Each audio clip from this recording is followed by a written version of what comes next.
पुनर्जन्म किसी इंसान का मरने के बाद धरती पे दोबारा जन्म लेना उसका पुनर्जन्म कहलाता है। लेकिन क्रिश्चियनिटी, यहूदी, इस्लाम को मानने वाले लोग पुनर्जन्म जैसी थ्योरी को नहीं मानते।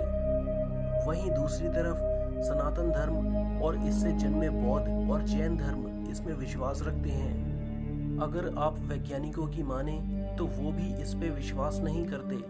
वो कहते हैं कि इंसान सिर्फ एक बार जन्म लेता है और एक बार मरता है। मगर कई बार प्रकृति ने इंसानों को ऐसा खेल दिखाया है जिसका जवाब ढूंढते ढूंढते वैज्ञानिकों की कई पीढ़ियां खत्म हो गईं, पर जवाब नहीं मिला। ऐसा माना जाता है कि अभी इंसान इस ब्रह्मांड के बारे में सिर्फ 0.1% ही जानते हैं। ब्रह्मांड तो बहुत दूर की बात, अभी तो अपनी पृथ्वी को ही पूरी तरह से पहचानने में हमें बहुत समय लगेगा। तो दोस्तों, हमें कई बार ऐसा देखने को मिला है जिससे ये साबित हुआ है कि इंसान एक बार नहीं बल्कि कई बार जन्म लेता है। दोस्तों, मैं हूं अर्पित चौहान। इस वीडियो के खत्म होने तक पुनर्जन्म को लेके आपके मन में जितने भी सवाल हैं सब खत्म हो जाएंगे। 2006 में हरियाणा के पलवल जिले में एक बच्चे ने जन्म लिया। वो बच्चा शुरुआत से ही बहुत समझदारी वाले काम किया करता था। उसका नाम राहुल था। जैसे जैसे वो बड़ा हुआ, उसने बोलना सीखा, तब वो अपनी समझदारी की बातों से सबको चौंका दिया करता था। लेकिन सच्चाई कुछ और ही थी। उसकी समझदारी के पीछे एक बहुत बड़ा रहस्य छुपा था, जिसकी भनक उसके घर वालों को भी नहीं थी। एक दिन खेलते वक्त जब राहुल की माँ ने उसको खाना खाने के लिए बुलाया, तब वो कहने लगा कि मेरा नाम राहुल नहीं जसराज है, जिसको उसकी शैतानी समझकर उसकी माँ ने नज़रअंदाज कर दिया। काफ़ी दिनों तक ऐसा ही चलता रहा। फिर एक दिन जब उसके किसी रिश्तेदार ने उस बच्चे से सारी बात पूछी, तो हर किसी के होश उड़ गए कि इतना छोटा बच्चा इतनी बड़ी बातें कैसे कर सकता है।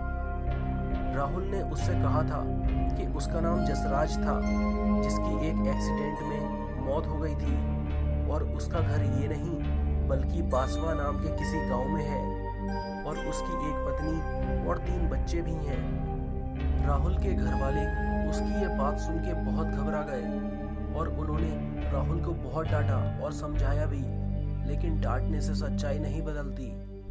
वो अपने घर जाने की जिद भी किया करता था। जब दिन पे दिन राहुल की ये जिद बढ़ती गई, तो एक दिन उसके घर वाले उसे बासवा गांव, जो हरियाणा में ही है, वहां ले गए। वहां पहुंच के राहुल ने ही अपने घर का पता बताया और घर पहुंच के वो उस परिवार को देखकर बहुत रोया और उसने एक एक करके सबका नाम लेके ही सबको बुलाया। जब बात फैली तो जसराज के पड़ोसी और उसके बचपन के दोस्त भी उस बच्चे से सवाल जवाब करने लगे। लेकिन अचंभे की बात यह है कि राहुल ने सबके सवालों का ठीक जवाब दिया। उनके गांव की ही दुकान हुआ करती थी। दुकान वाला भी बहुत बूढ़ा हो चला था। उसको राहुल की बात का जरा सा भी यकीन नहीं हुआ, पर जब वो राहुल के सामने आया तो राहुल ने ठीक वैसे ही अंदाज में उसका हाल पूछा जैसे जसराज पूछा करता था, जिसे देखकर वो बुजुर्ग भी हक्का बक्का रह गया। कुछ ही समय में ये बात फैल गई। फिर तो कई साइंटिस्ट और न्यूज़ रिपोर्टर भी राहुल से मिलने पहुंच गए और अंत में उन सभी को राहुल की बात पे यकीन आ गया। अगर आपको यकीन ना हो तो आप अभी इसको गूगल पे सर्च कर लीजिए, यकीन हो जाएगा। दोस्तों, सिर्फ एक राहुल ही नहीं बल्कि एक बड़े आयकर अधिकारी ब्रज बिहारी लाल के छोटे बेटे ने जब उनको बताया कि वो पिछले जन्म में लखनऊ में किसी मुस्लिम परिवार का बेटा था और जांच में उसकी बताई सारी बातें सच साबित हुई थी, तो भी सब ऐसे ही चौंक गए थे।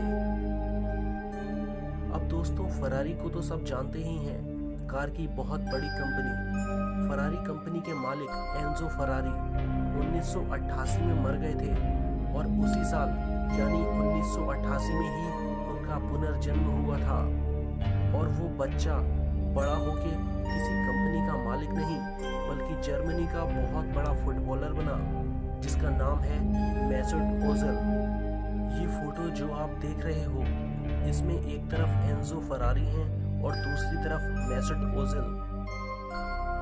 तो दोस्तों, एक दो नहीं बल्कि हजारों घटनाएं ऐसी हैं जो ये साबित करती हैं कि पुनर्जन्म होते हैं। लेकिन हर घटना को इंटरनेट या न्यूज़ में लीक नहीं किया जाता है, वे अपनी सामान्य जिंदगी ही बिताते हैं।